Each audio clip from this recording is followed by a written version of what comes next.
অবিৰাম। পৰম ভকতি জ্ঞান বৈৰাগ্য উলৱে লাগ হুৱেয়াতি ক্ষয় চিত্ৰ বুদ্ধি অইৰাম জ্ঞানত কৰ্মত কৰি ভকতিহে মহাশ্ৰেষ্ঠ অৰাম ৰাম ভকতি মধ্যত শ্ৰেষ্ঠ দুই শ্ৰৱণ কীৰ্তন ইটো আক ধৰিলে কজিতো বিধিৰ কিংকৰ সিটো নুই। মানুহৰ বেয়া ভাৱনাবোৰে আমি কেতিয়াবা জৰ্জৰিত হৈ যাওঁ, চিন্তাৰ পৰা মূৰ তুলি কথা ক'বলৈ নোৱাৰোঁ। এই চিন্তাৰ জ্বৰৰ পৰা মুক্ত হৈ এটা আনন্দ আহিব লগা হ'লে তেতিয়া কৈছে যে গুৰুসকল আইসকল, তেতিয়া কৈছে কৃষ্ণক স্মৰণে প্ৰথমে পাতক নাখে, কৃষ্ণটো কৰাইবে নিষ্ঠ বুদ্ধি। শ্ৰৱণ আৰু কীৰ্তনৰ মাধ্যমটোৰ আকৌ আহে। শ্ৰৱণতে মানুহৰ শৰীৰটোক পবিত্ৰতা কৰে আৰু কীৰ্তনত কৈছে মুক্তি পায়। যেনেকৈ পাঁচবিধ মুক্তিয়ে যেনেকৈ ভকতক মুক্তি দিয়ে, ঠিক তেনেধৰণে শ্ৰৱণত শৰীৰ শুদ্ধি হয়, কীৰ্তনত মুক্তিপথ পায়। আৰু তেনে কীৰ্তনৰ দ্বাৰাহে ভকতসকলে এই সংসাৰখনত সাধুৰ সংগ লগ কৰি সেই কীৰ্তনৰ মাধ্যমেৰে উঠি অহা নৱপ্ৰজন্মক বা অজ্ঞানীসকলক জ্ঞান দিবৰ কাৰণে মহান গুৰুসকলে ডাঙৰ ডাঙৰ সত্ৰ পাতি লৈ আছে। কাৰণ ধৰ্ম শিক্ষা দিবৰ কাৰণে লৈ আছে, য'ত শ্ৰৱণ আৰু কীৰ্তনৰ মাধ্যমেৰে মানুহ সুখী হ'ব পাৰে আৰু য'ত বেয়া বুদ্ধিবিলাক ধ্বংস কৰি এটা সুবুদ্ধি সৃষ্টি কৰিব পাৰে। সেই সুবুদ্ধিৰ পৰম গতি বুলি কৈছে, যাৰ অন্তৰত ভাল বুদ্ধি আছে, নিহিংসা হৈ আছে। গতিকে সেইসকলক কৈছে পৰম গতি তেওঁলোক লাভ কৰিব পাৰে। পৰম ভকতি জ্ঞান বৈৰাগ লৈবে লাভ, তেতিয়াহে তেওঁ বৈৰাগ ভাৱটো আহিব। এতিয়া বৈৰাগ ভাৱটো আজি চাওক, বৰ্তমান বৈৰাগ ভাৱ এই ঠাণ্ডাত আপোনালোকে নিজৰ নিজৰ গৃহবিলাক ত্যাগ কৰি দুটা গতি ধাৰাই আপোনালোকে আমি সকলোৱে আহিছোঁ। এটা গতি হ'ল গৃহস্থ ঘৰ নিমন্ত্ৰণটো ৰক্ষা কৰিব লাগে, গৃহস্থ ঘৰ কল্যাণে থাকিব লাগে। গৃহস্থ ঘৰ যদি কিবা অপায় অমংগল অশান্তিৰ মাজত তেওঁলোকে যদি আছে, তেতিয়াহ'লে সেইসকলক উদ্ধাৰ কৰিব লাগে। আৰু সেইসকলৰ উদ্ধাৰ জৰিয়তে সাধুৰ সংগ লৈ ময়ো যাতে মানুহৰ জীৱনটো যাতে ধন্য কৰিব পাৰোঁ, এইটোৱে হৈছে প্ৰধান বৈৰাগ। সুৰে আতি হয় চিত বুদ্ধি। এই চিত মানে কায়, বুদ্ধিটো হ'ল আমাৰ এই কায়টোক এটা সৎগতি পথলৈকে নিব পৰাৰ এটা সুবুদ্ধি আহিব লাগে। এই সুবুদ্ধিটোৰ জৰিয়তে তেতিয়া কৈছে জ্ঞান আহে। জ্ঞানৰ কৰ্মত কৰি ভকতিকে শ্ৰেষ্ঠ। তেতিয়া কৈছে যেতিয়া জ্ঞানটো যেতিয়া আহিব, তেতিয়া জ্ঞানটো অহাৰ লগে লগে ক্ৰমান্বয়ে আত্মাৰ পৰিচয় হ'ব। যেতিয়া আত্মা পৰিচয় হ'ব, ভগৱন্তৰ পৰিচয় হ'ব, ভকতৰ পৰিচয় হ'ব, তেতিয়াহ'লে জ্ঞানৰ কৰ্মটো ত্যাগ যাব। বৈৰাগজনৰ জ্ঞান কৰ্মটো ত্যাগ কৈছে জ্ঞানে কৰ্মে তাৰিতে নপাৰে, ভকতি নভৈলে যায়। তেতিয়া জ্ঞানটো আমাৰ প্ৰয়োজন নাই, কৰ্মটোৰ আমাৰ প্ৰয়োজন নাই, কেৱল প্ৰয়োজন আছে আমাৰ ভক্তি। ভক্তি বুলি ক'বলৈ যাওঁতে ৮০বিধ ভক্তি, ৯বিধ প্ৰেম। এই ৮০বিধ ভক্তিৰ ভিতৰত ৩টা ভক্তিৰে হৈছে প্ৰধান। এই ৩টা ভক্তি কি? শ্ৰৱণ, কীৰ্তন, স্মৰণ। এই 3টা ভক্তি হৈছে প্ৰধান ভক্তি। শ্ৰৱণ কৰিব লাগে কেনেকৈ? কাবাৰো যদি পিতৃ মাতৃ ভাগ্যৱান লোকসকলে পাইছে তেতিয়াহ'লে শ্ৰৱণৰ কীৰ্তনৰ মাধ্যমেৰে পিতৃ মাতৃক সান্তনা দিব লাগে, পিতৃ মাতৃক আদৰ কৰিব লাগে, পিতৃ মাতৃক সেৱা কৰিব লাগে শ্ৰৱণৰ মাধ্যমেৰে, কীৰ্তনৰ মাধ্যমেৰে। শ্ৰৱণৰ মাধ্যমেৰে নিজৰ পিতৃ মাতৃক আদৰ সন্মান কৰিলে তেওঁ পিতৃ মাতৃৰ পৰা যি আশীৰ্বাদ পাব এই আশীৰ্বাদ তেওঁ চিৰযুগমীয়া হৈ ৰ'ব।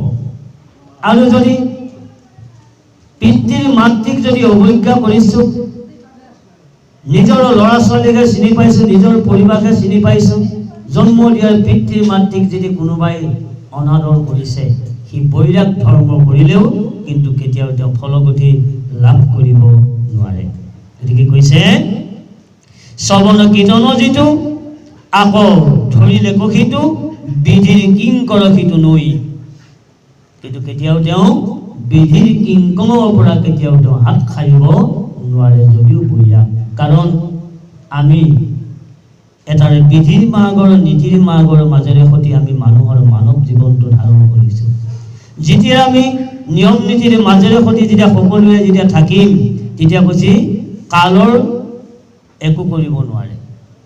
কাল আন এটা হৈছে কিংকৰ, অথচ যমৰ কিংকৰে এই ভাস্তত অতি ব্ৰহ্মাণ্ডত ঘূৰি আছে। যিজনে ঈশ্বৰৰ নাম লৈছে শুদ্ধভাৱে সেইজনৰ ওচৰত কেতিয়াও যমৰ দূত আহিব নোৱাৰে। আৰু যাৰ অন্তৰতো ফাঁকিৰে, যাৰ অন্তৰতো বেয়া কুবুদ্ধিৰে ভৰি আছে সেইজনক আমি দেখা নাই। আৰু যিজনক সেই পাপী জমদূতেও ধৰি আছে সেইজনেও কিন্তু দেখা নাই যে মোক যমে টিকিনাত বা যমে মোক শৰীৰত ধৰিছে। কিন্তু তাৰ প্ৰতিটাৰ কৰ্মত, প্ৰতিটাৰ বাসনাত যেতিয়া তেওঁ বিফল হৈ যাব, সফলতা লাভ কৰিব নোৱাৰিব, তেতিয়াই তেওঁ চিন্তা কৰিব লাগিব নিশ্চয় মোক কিবা এটাই পাইছে, অথচ যমদূতে মোক পাইছে। সেইকাৰণে যমদূতৰ ধৰি মোক যান্ত্ৰণা ভুঞ্জায় কিন্তু সৰু ফল কমলকো কেতিয়াও নোৱাৰে। গতিকে এই কথাটোৰ সুন্দৰভাৱে ভাগৱতত প্ৰকাশ কৰিছে কৃষ্ণ।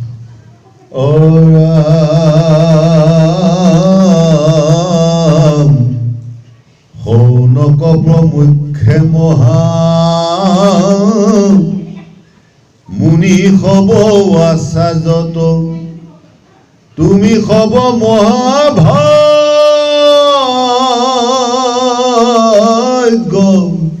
অন্ত্ৰ, যিহেতু পৰম হৰি চিত্ৰত নিশ্চয় কৰি একান্তে ভজিলা ভগৱন্ত,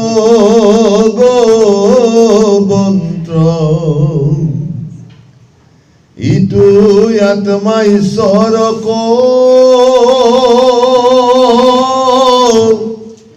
শুনিলো শুকৰ মুখে, মহাৰিষি সময় যাৰ কাছে,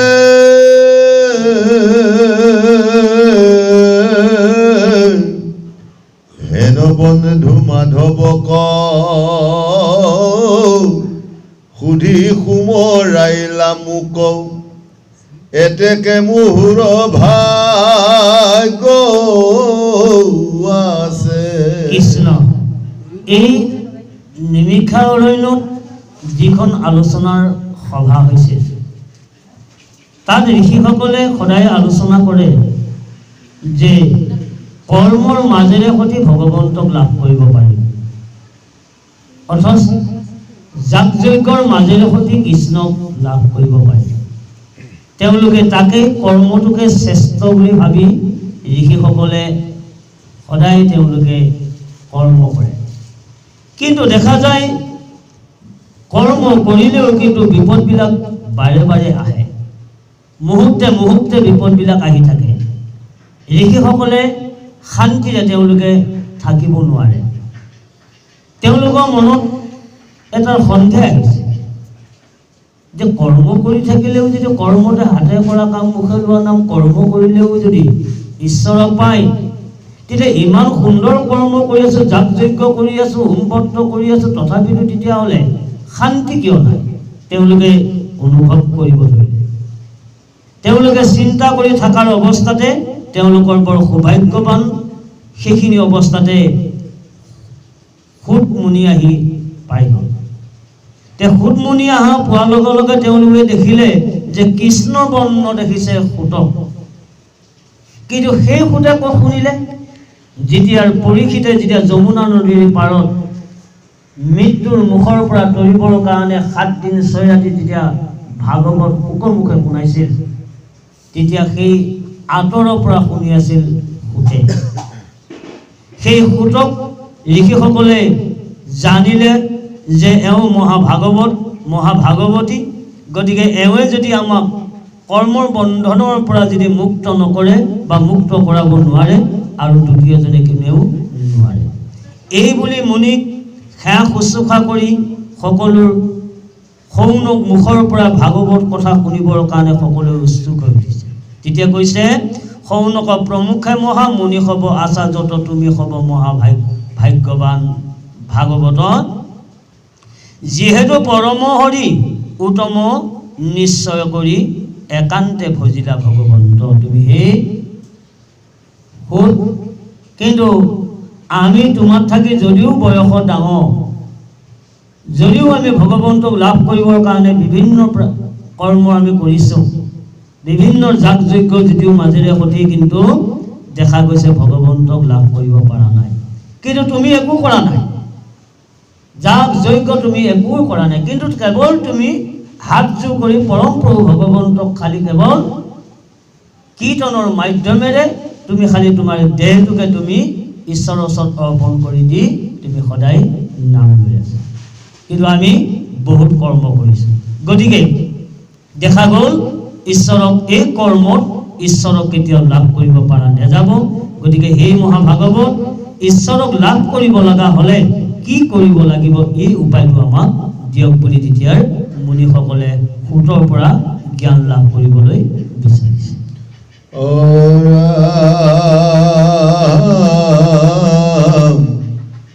পৰম দুৰিত হৰে হৰিৰ চৰিত্ৰ যত কহিলো তোমাত সবে তাকো,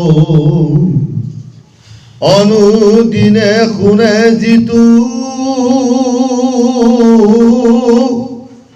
সেইটো পৰম কৰে, দেশমে আপোন আত্মাক হৰিবাসৰত যিটো নিৰাহাৰ হুয়া পৰে, তাৰ ফলৰ নাহি সীমা, কৃষ্ণৰ চৰণে মতি দিয়া পাইবা সদগতি, পৰলোকে বাঢ়িবে মহিমা। চাওক গুৰুসকল, আইসকল, ভাগৱতৰ বৰ সুন্দৰ কথা ইমান সুন্দৰকৈ প্ৰকাশ কৰিছে। এতিয়া চাওক যে পৰম দুৰিত হৰে হৰিৰ চৰিত্ৰ যত, হৰি চৰিত্ৰৰ অৰ্ধহে ক'ব লাগে। আজি চাওক ইমান সুন্দৰ এখন ঘৰ পাইছে, পৃথিৱীখনেই আমাৰ ঘৰ, কিন্তু তাৰ মাজতে আকৌ সেই পৃথিৱীখনৰ মাজতে আৰু আমি আকৌ শান্তিয়ে থাকিবৰ কাৰণে আকৌ আমি এটা এটা নিজৰ নিজৰ সুকীয়াৰ ঘৰ বনাই লৈছোঁ শান্তিয়ে থাকিবৰ কাৰণে।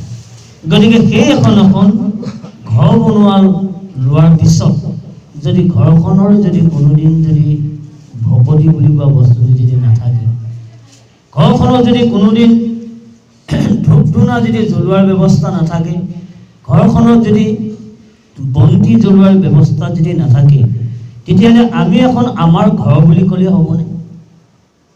আমাৰ ঘৰখনক জাকজমকতা কৰি ৰাখিলে হ'বনে?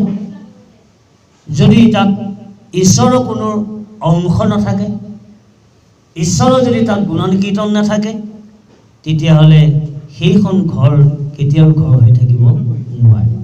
গতিকে যিখন ঘৰত আত্মা আছে, আত্মাৰে সকলোকে সজাগ কৰি ৰাখিছে, গতিকে তেনেকুৱা ঘৰখনক যদি আমি বাহিৰটো জাকজমকতা কৰি যদি আমি হৃদয়ত যদি আমি লেতেৰা কৰি ৰাখোঁ, তেতিয়াহ'লে বাহিকে আমাক কেতিয়াও মানুহক শান্তি বা এটা পবিত্ৰতা কেতিয়াও আনি দিব নোৱাৰে।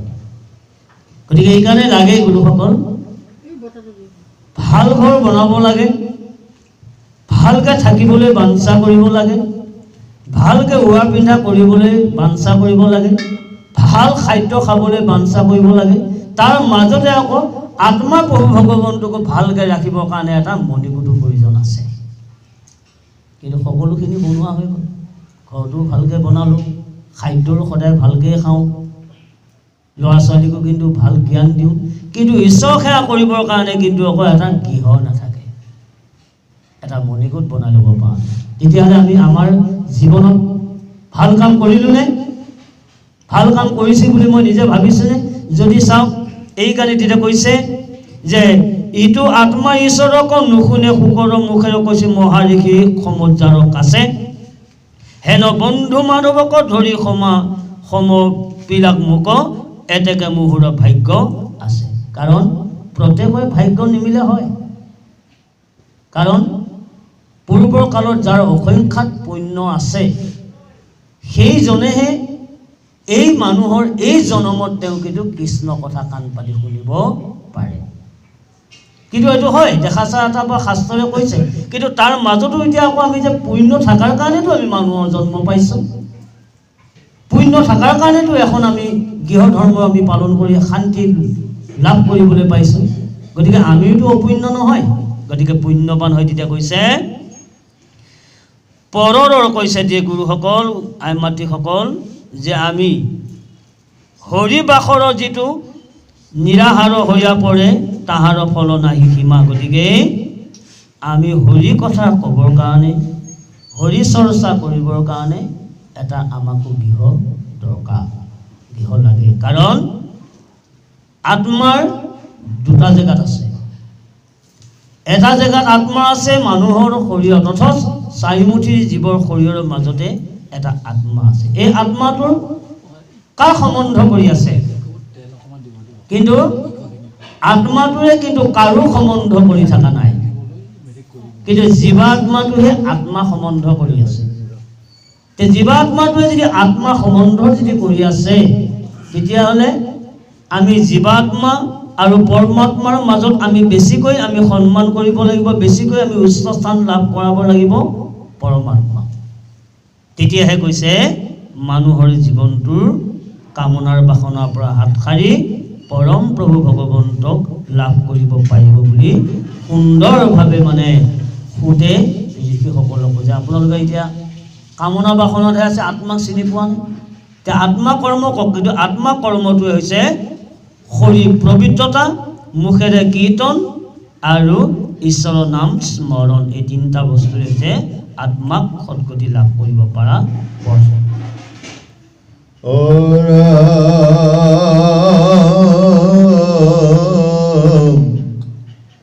ইটো ভাগৱত শাস্ত্ৰ পঢ়ে বিপ্ৰ সমেজে যেবে, হৈবে আশী মহাফল সিদ্ধি।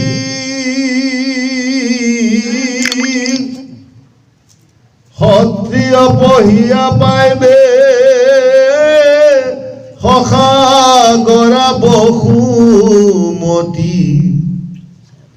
বৈশ্য পঢ়ি পাইবে মহানিধি।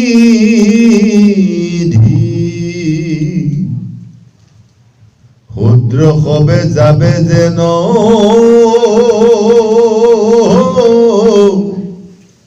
ইটো মহাভাগৱত, সমস্ত পাপতে হৈবে শুদ্ধি। উপজিবে পুণ্য ৰাশি কৰ্মচাৰীও আহি কৃষ্ণৰ চৰণে হৈবে বুদ্ধি। কৃষ্ণ। এতিয়া চাওক গুৰুসকল আইসকল, বিপ্ৰসকলে ভাগৱত পাঠ কৰে আৰু সেইসকলে অপৰাসে তেওঁলোকে মহাফল পায়, তৰি যাব পাৰে।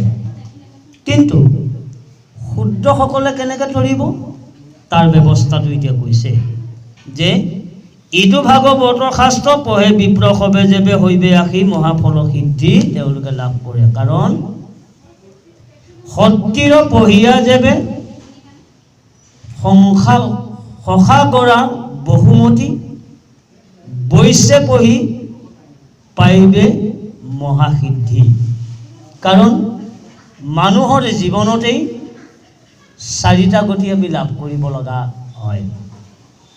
যে সত্য বুলি ক'ব লগা হ'লে সত্য কাক কৈছে? সত্যসকলক আমাকে কৈছে। আৰু ব্ৰাহ্মণ কাক কৈছে? জন্ম গা দিয়া শুদ্ধ সংস্কাৰে দ্বিজ দি জন্ম দ্বিজ দি জন্ম।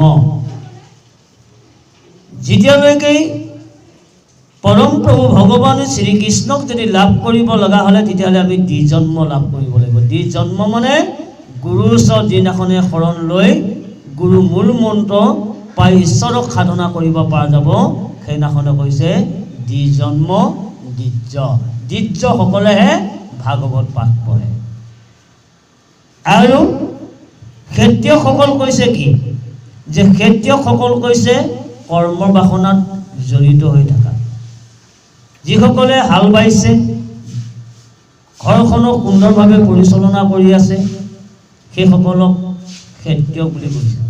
ক্ষত্ৰিয় বুলি ক'বলৈ আৰু এটা কৈছে যে যিসকল ভাৰতবৰ্ষখনক শান্তিৰে জীৱসমূহ বা শান্তিৰে পিতৃ মাতৃসকলক আনন্দৰে জীৱন কটাবৰ কাৰণে নিজৰ জীৱন আহুতি দি সীমান্তত ৰৈ এই ঠাণ্ডাটো বা গৰমতো তেওঁলোকে নিদ্ৰা ত্যাগ কৰি দেশখন ৰক্ষা কৰি আছে। সেইটোবোৰ ক্ষত্ৰিয় বুলি কোৱা হয়। আৰু ক্ষত্ৰিয় হৈছে আমি কৰ্ম বাসনাৰ মাজত জড়িত হৈ থকা সকলক ক্ষত্ৰিয় বুলি কৈছে। আৰু ক্ষত্ৰিয় তেতিয়া কৈছে যে ক্ষত্ৰিয়সকলেও পঢ়িব পাৰে। কাৰণ যে এজন হালোৱাই মানুহে যে ভকতি কৰিব নোৱাৰে সেইটো একেবাৰে নহয়, হালোৱাই মানুহেও ভকতি কৰিব পাৰে। আৰু কৈছে শুদ্ধে পঢ়ি পাইবে মহানিধি। শুদ্ধসকলেও ভকতি কৰি লাভ কৰিব পাৰে। শুদ্ধ কাক কৈছে? আমাক কৈছে। ল'ৰা ছোৱালীসকলক যিয়ে বুজাই কৃষ্ণমুখী কৰিব পাৰিছে আৰু নিজেও যি কৃষ্ণমুখী হ'ব পাৰিছে সেইজনক কৈছে শুদ্ধ। আৰু কৈছে বৈশ্য। বৈশ্যজনক কাক কৰিছে? যে আমাৰ জীৱনতেই আমি নিজে বৈশ্য হৈ আছোঁ। ঘৰখন আনন্দ দিবৰ কাৰণে, ঘৰখন খাই জীয়াই থাকিবৰ কাৰণে আমি বজাৰ ঘাট কৰিছোঁ। না চেনি আনিছোঁ, আলু দাইল আনিছোঁ, ঘৰৰ শাক চব্জি আনিছোঁ, পৰিয়ালবৰ্গৰে আনন্দৰে খাব, নিজেও তাৰ লগত খাম। এই বুলি আমি কি কৰিলোঁ? যদি ঘৰৰ পৰা তামোল দুপোন নিছোঁ, ধান দুমোন নিছোঁ, নি বিক্ৰী কৰিছোঁ, বিক্ৰী কৰি আকৌ এবিধ দি আকৌ এবিধ কিনি আনিছোঁ, এইটো কৈছে বৈশ্য। আৰু এটা বৈশ্য বুলি কৈছে কি? আজি আমি নীৰৱে গৃহ সংসাৰখনত থাকি আমি ভকতি কৰিছোঁ, ঈশ্বৰৰ নাম লৈছোঁ। কত লোকসকলে সনাতন ধৰ্ম ৰক্ষা কৰিবৰ কাৰণে আজি মৰিগাঁও জিলাৰ পৰাও ধৰ্মস্থান ৰক্ষা কৰিবৰ কাৰণে কত লোকে বেপাৰ কৰি আছে। কি কৰিছে? বৈশ্য কৰিছে। ইয়াৰ পৰা উৰিষ্যা গৈছে, অযোধ্যা গৈছে, বদলিকা গৈছে, হৰিদ্বাৰ গৈছে, মথুৰা বৃন্দাবন গৈছে, তাৰ পৰা আকৌ আহিছে, আদন বাদন কৰিছে। আজি কোনোবাই এখনে গাড়ী এটা লৈছে বোলে ভাৰত ভ্ৰমণ, দুজনে ট্ৰিপ লৈছে, 50-60জন মানুহ উলিয়াই লৈ গ'ল। তেওঁ তীৰ্থ ভ্ৰমণ কৰালে, জেগা চোৱালে, থৈ গ'ল, আকৌ এটা পাৰ্টি লৈ গৈছে, তীৰ্থ ভ্ৰমণ কৰাইছে, হৰি ভক্তি কৰাইছে, সেইটো হ'ল বৈষ্ণৱ। গতিকে সেইসকলেও তেনেকৈও ধৰ্মৰ প্ৰচাৰ কৰি তেওঁলোকে আমাৰ সনাতন ধৰ্মটো ৰক্ষা কৰি আছে। আমি যেনেকৈ ঘৰতে বহি নাম লৈ ধৰ্মটো ৰক্ষা কৰিছোঁ, বৈশ্যসকলেও তেনেকৈ তেওঁ ধৰ্ম ৰক্ষা কৰি আছে। অয় ৰাম নমো নমো ভগৱন্ত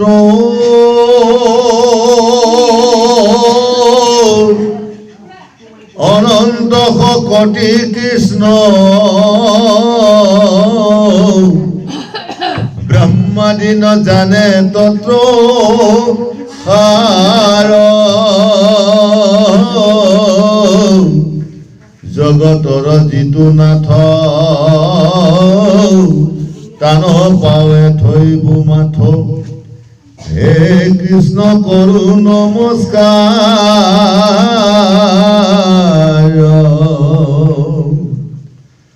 অয় ৰাম হুয়া অল্প মতি মই কৰিলো গহন শাস্ত্ৰ আত মোৰ সমীও কদুষ নুহু ভকতিৰ পাত্ৰ কেৱলে প্ৰণামো মাত্ৰ আত হুয়া পৰম সন্তোষ